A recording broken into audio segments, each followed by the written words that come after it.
this could be one for the memoirs, Joe. I never thought I'd see the day when Frank Bannon turned snout. Any idea what's going on? No, he wouldn't say on the phone, but a pound to a penny, it's something to do with John Grieve. Oh, right. Those two used to be thick as thieves, didn't they? Well, they grew apart slightly after Grieve shot him in the head. That figures.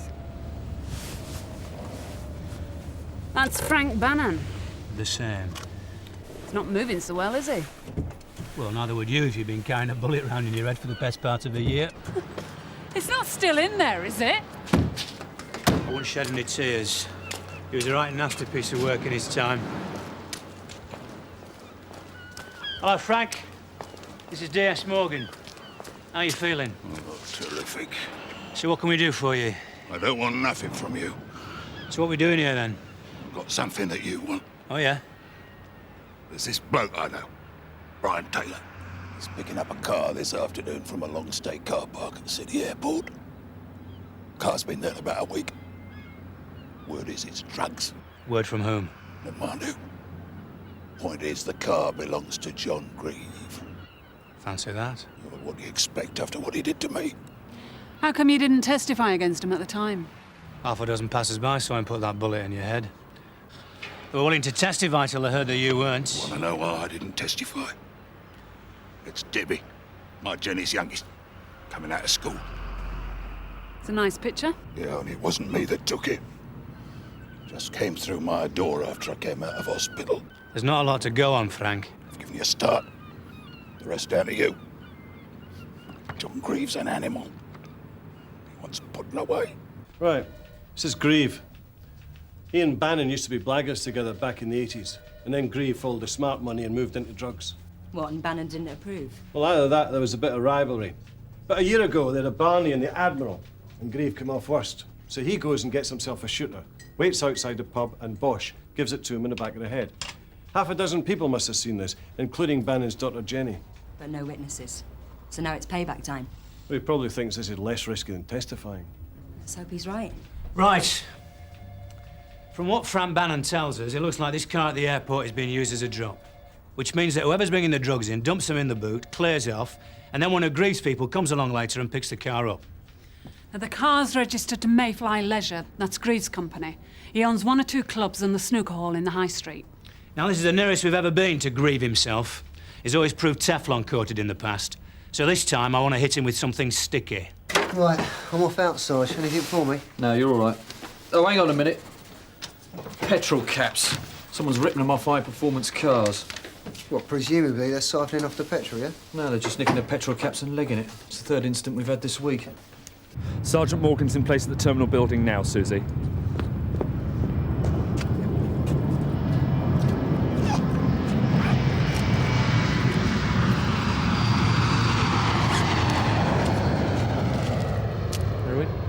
That'll do.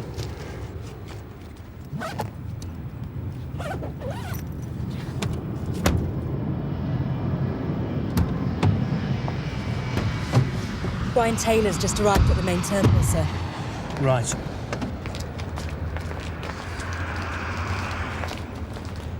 He's just entered the car park now, coming towards you.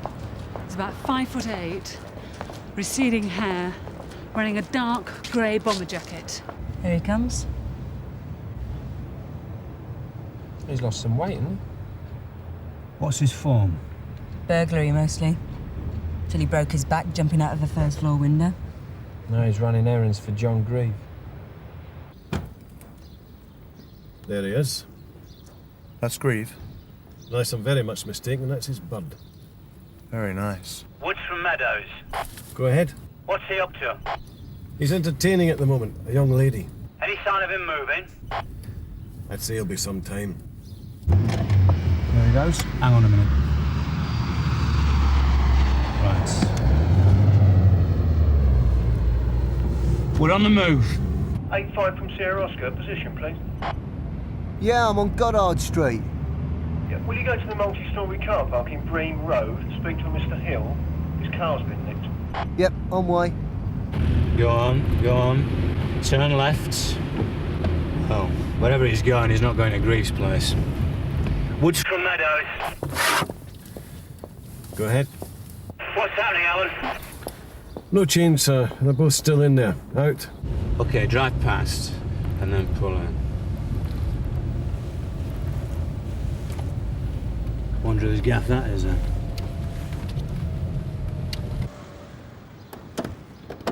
You wait here.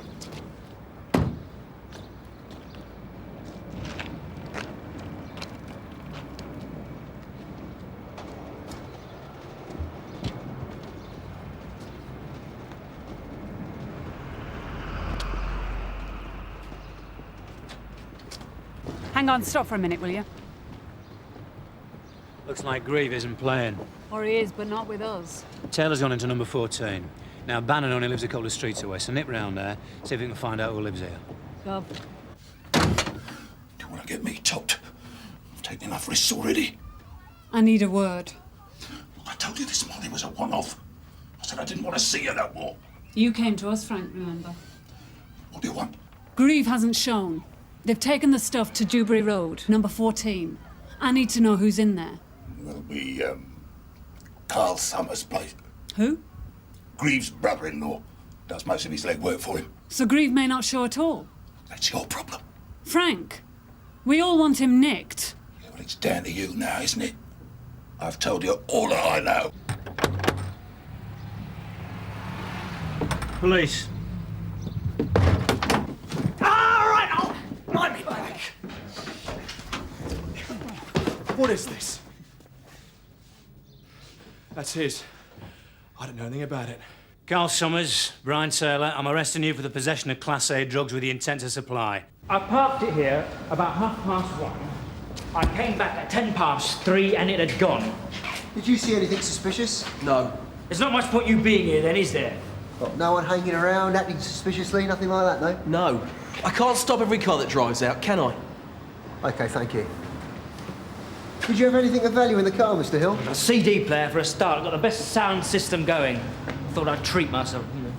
Any other personal possessions apart from the fixtures? No. You know, I've had nothing but trouble since I've had this car. Really? There's only a fortnight ago I had the petrol cap ripped off. Yeah. I was in Amsterdam a couple of weeks ago on business. What kind of business? Just something new I'm trying to set up. Jewellery, all right? Go on. On the way back, I overdid it with in-flight drinks, so being a responsible citizen, I left my car at the airport. What, for 2 weeks? I've been busy. So I arranged for this bloke, what's his name? Brian Taylor. Oh, yeah. We know you know him. I've never seen him in my life before. Anyway, I arranged to have him pick up my car for me. What about the bag? I don't know anything about it. Must have been his. We've got a travel bag containing heroin that was brought to your house and deposited on your coffee table. Do you think for a minute that any jury's going to believe that you had nothing to do with it? Look, all I did was pay a bloke to do a job, right? Now, it's not my fault if he turns out to be a villain, is it? I'll just have to be a little bit more careful in the future. I wouldn't make too many plans for the future if I were you. I don't know anything about the drugs. I just got paid to pick the car up. Who by? A bloke. He came up to me in the pub. Ah, the mysterious bloke in the pub. I wondered when he'd put in an appearance. It's the truth. He paid me 20 quid up front, said I'd get another 20 when I got there.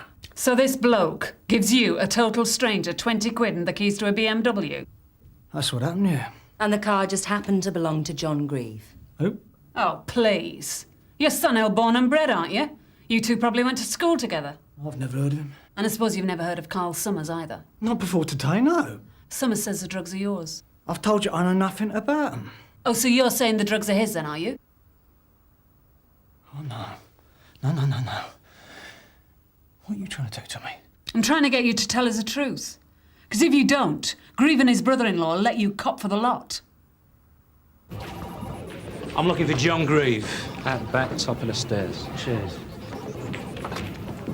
What's wrong? Wasting our time, aren't we? We can't nick him. Yeah, I know. But at least we'll have the pleasure of winding him up. John Grieve. All right, Steve. What do you want? Look a bit sick. You have some bad news, have you? I'm a busy man, Mr. Meadows. This won't take a minute. It's about your brother-in-law, Carl Summers. What about him? We've arrested him for possession with intent to supply.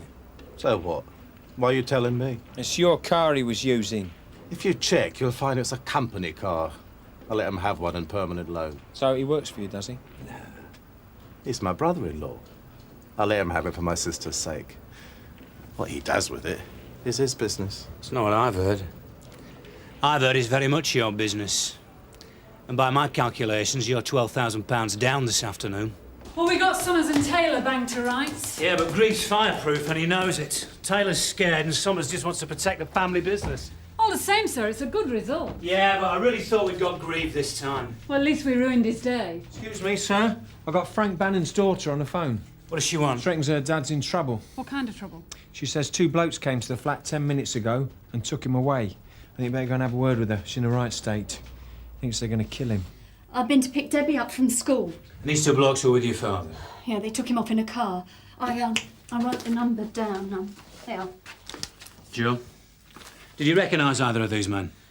I'd never seen them before. He said they were friends of his, and they were going off to discuss a bit of business. And did he leave of his own accord, or did they force him?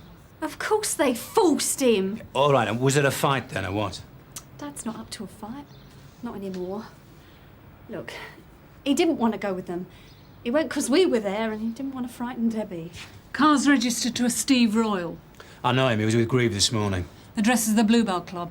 It's one of Grieve's. Right, come on. Go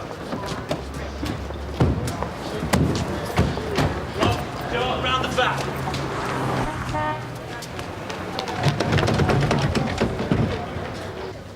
There's someone moving around inside there, sir. Oi! After him, Rod!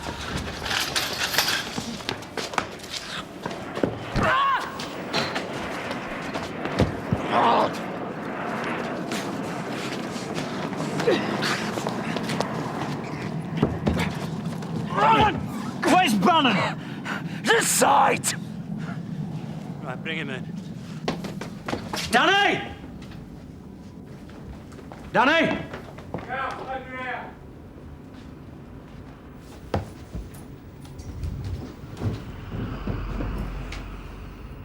We need an ambulance. Right, OK, if I came to you with a petrol cap, say off one of these, could you make me a new key? Yeah. Might take a couple of days. What, and that key would get me into the car as well? Oh, yeah, there's one key for everything on these top models. You haven't had anybody in, have you? Nah. We wouldn't do it unless we were sure you were the proper owner. We wouldn't have to be a dealer. Any mechanic who knows the locks, knows how the barrels work, could do it. It's not difficult, really. OK. I'm less than honest. I get someone to make me a new key. Would he get me past the alarm system? Yeah, if it's an aperture alarm. Most of ours are. It's controlled by one key. Our latest model's got a fuel cutout, so you can't hotwire it. But if your thief's got the key... If he's got a key, he's laughing. Interview with Steve Royal, 16:30. Those present, DCI Meadows and DS Morgan. You work for John Grieve, right? This has nothing to do with it. Oh, nothing ever is it? Well, you run the Bluebell Club for him, don't you? Yeah. Can you explain to me what Frank Bannon was doing there at 3:30 this afternoon? I'm trying to sell me car. Frank said he was interested. Oh, so you thought you'd take him out for a spin? That's right. Then we stopped off at the club to talk about it. And as a result of this talk, he's now in a coma. Oh, he just collapsed. 1 minute he's standing there haggling about the price. Next second he's on the floor. So what were you doing when we arrived? We were just about to call an ambulance. Yeah? Excuse me, sir. Can I have a word, please? DCI Meadows leaves the room at 16:32. Well, Frank Bannon's a mate of mine. Honest.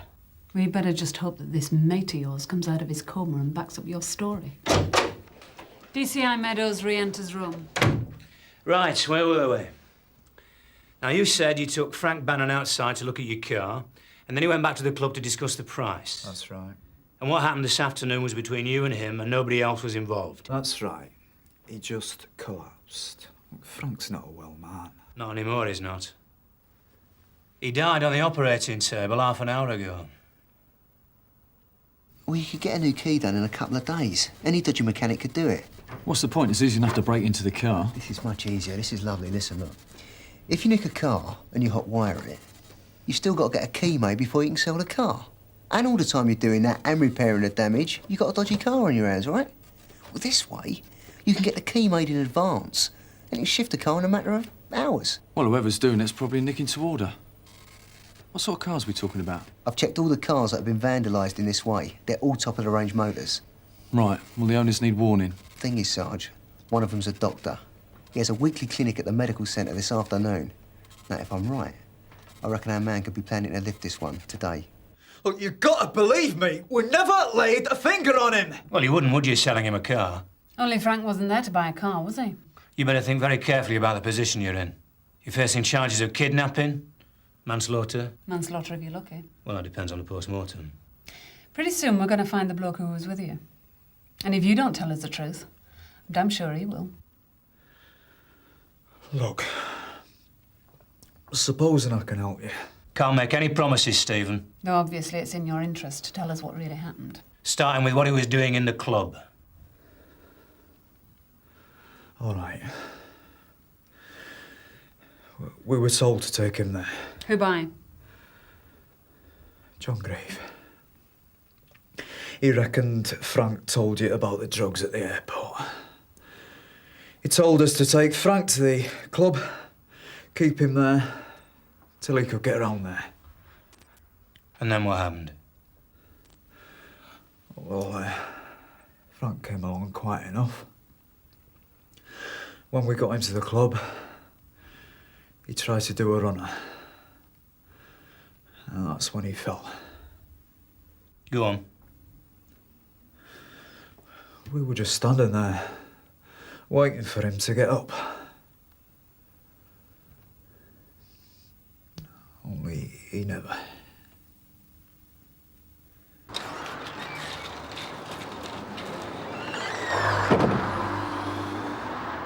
Dr. Ryan? That's right. PC Quinnen, Sun Hill. I spoke to you on the phone. Oh, right. Well, I'd left the car across the road there, like you asked. And that's where you parked it a couple of weeks ago, yeah? More or less. You really think someone's going to try and pinch you? I hope so. At the time Mr. Bannon was shot, I decided not to remove the bullet. I had to try today, of course. I'm afraid we lost him. So what actually killed him? Well, the immediate cause of death was a brain hemorrhage. So it could have happened at any time? There was always a possibility. But I gather he'd been in a fight today. Well, not exactly, no. So from what you're saying, any exertion could have triggered it off? Pretty much. So if he was running down the stairs and he tripped? That would do it. Though in his condition, he shouldn't have been running anywhere. Look, obviously, I can't be more specific until after the post-mortem. Yeah, I understand that. But if we could find a man who fired the bullet, would we be in a position to charge him with murder? Well, whatever dislodged it, it was the bullet that killed him. Look, excuse me? Thanks, Tom. Still doesn't get us very far, though, does it, sir? I mean, if you couldn't nail Grieve a year ago, we haven't got a prayer now. I wouldn't say that. Why? What's changed? Frank Bannon dying. It's changed everything.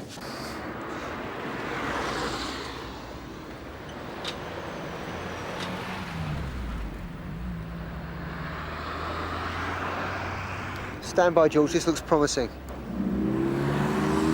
It's him. Go.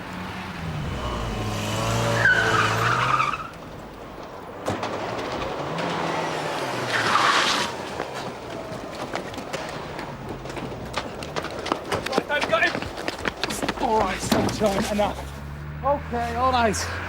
Hey, mind the suit. Mind the suit. Right then, sir. You the owner of this car? What do you think? Well, since you ask, I think he is. I can give you the bloke I'm passing the cars on to. Well, we're not in a position to make promises. No, I know. But obviously it's in my interest to tell the truth, right? Yeah, that's right. You know Dave Nix? Who? David Nicholson. Got the lockup down the back of Dell Road. It's him. Rings me up with a shopping list and I go out and get them. Who makes the case for you? He does. I've been to a dealer once or twice, but that can be a bit risky. So the car you took from the multi-storey at Bream Road, we could find this at this David Nicholson's, yeah? If you get down there sharp as you will. But he turns them around pretty fast. We can have a car to a new owner within hours. How long have you been doing this? What, this method? A couple of months. It's a nice little number. You know, these security systems, they might keep the yobs out. But if a real professional wants your car, you've lost it. It was talking to you lot that did for him. We didn't kill your father, Jenny. Now you come round here pretending you're sorry. Look, Jenny, I didn't even know your father. Dad never had any time for the police. Especially not that, what's his name, Meadows. But I do know that he wanted John Grieve put away.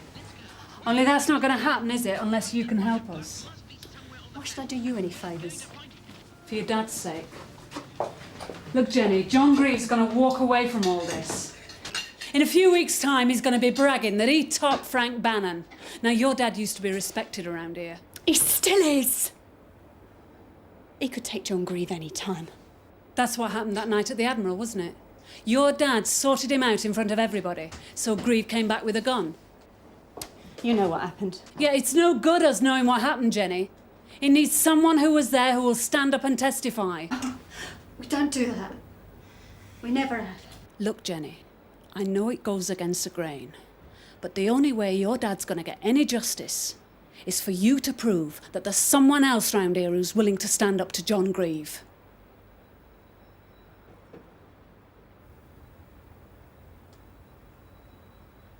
We'd have to move away from here. Well, we can help you with that. Nothing much to keep me here now.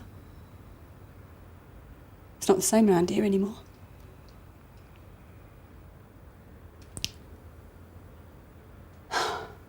So you'll testify?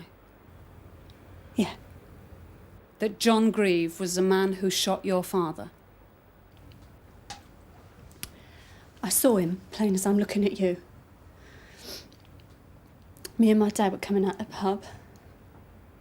John Grieve stepped out the alley, put a gun to his head, and shot him. I'm going to have to ask you to come down to the station and make a statement to that effect. Just, give me a minute. I'll get my friend to come look after Debbie. Well, you can take her with you if you like. I'm not having her going up there. Okay, I'll wait outside. Jenny, you're doing the right thing. I'm not doing it for you. John Grieve! This is harassment. I'm calling my lawyer. You're going to need him. I'm arresting you for the murder of Frank Bannon. What? You don't have to say anything unless you wish to do so, but what you say may be given in evidence. This is a joke. No joke. Frank Bannon died today at 4 o'clock. I didn't kill him. I've been here all day. I've got witnesses. And I've got a witness who saw you outside the Admiral pub the night that John Bannon was shot. You killed him, all right. You killed him a year ago. It's just that neither of you realised it. Take him away. You'll never make this stick. Never! You reckon Jenny will go through with it? Well, I'll leave her in your capable hands. Don't worry, she won't change her mind. She's Frank Bannon's daughter.